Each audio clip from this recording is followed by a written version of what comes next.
JFrog just confirmed OpenAI's models exploited a real zero-day in Artifactory. Before that same exploit chain hit Hugging Face. And stick around. Claude just cracked a post-quantum encryption scheme researchers thought was safe. JFrog confirms it. In a closed test, OpenAI's models found and exploited a real zero-day in Artifactory. A separate exploit chain from that same effort later hit Hugging Face for real. Two headlines from last week. Turns out they're the same story. When your model can find real zero days on its own, testing and incident start to blur. Story 2. JetBrains just patched a critical hole in TeamCity. CV 2026-63077. No login needed. An attacker slips past the security check and runs OS commands directly on your build server. Every self-hosted version is affected. If your CI server touches production secrets, and most do, patch this before your next deploy, not after. Story 3. NGINX just fixed a stack overflow in its regex map handling. CV 2026-42533. Worst case, it crashes your worker processes. Under certain configs, an attacker can push further and actually run code. F5 has already shipped the patch. Check your config before you assume you're safe. Story 4.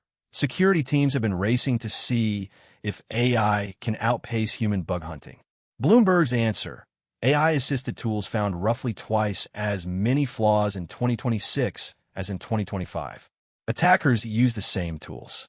The side that patches faster wins, and that's not guaranteed to be you. Story 5. Someone measured how safe vibe-coded apps really are. A researcher analyzed 549 repos labeled AI-generated by their own developers and published the raw data. The vulnerabilities weren't rare edge cases. They showed up everywhere. Shipping AI-written code without a security review isn't moving fast.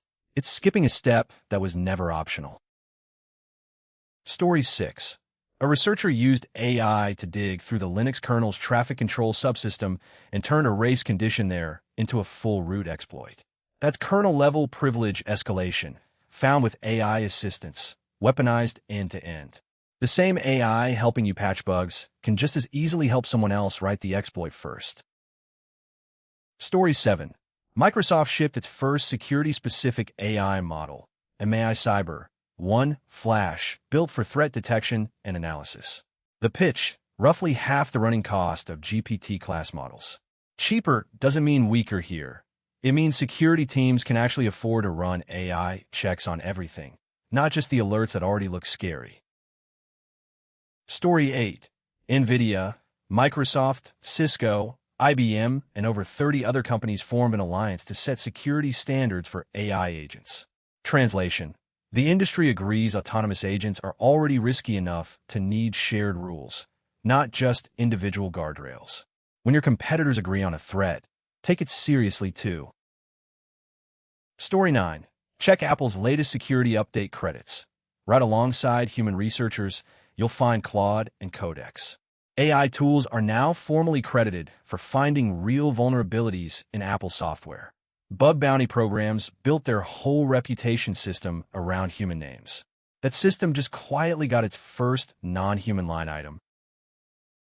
Story 10. The one to remember. Anthropic says Claude recovered signing key material from Hawk 256, a signature scheme built to survive quantum computers. It also sped up an attack on 7 rounds of ES-128, a trusted encryption standard. Anthropic calls it research only, no live system touched. Still, an AI just did real cryptanalysis alone. Quick recap. OpenAI's AI exploited a real zero-day, tied to Hugging Face. TeamCity's RCE got patched. NGINX fixed a Stack Overflow bug. AI found twice the flaws this year. A 549 repo study found vibe coding riddled with bugs. AI turned a Linux race condition into root. Microsoft shipped first security AI model. NVIDIA and 30-plus firms formed an agent security alliance. Apple credited Claude and Codex for bug finds, and Claude cracked a post-quantum signature scheme.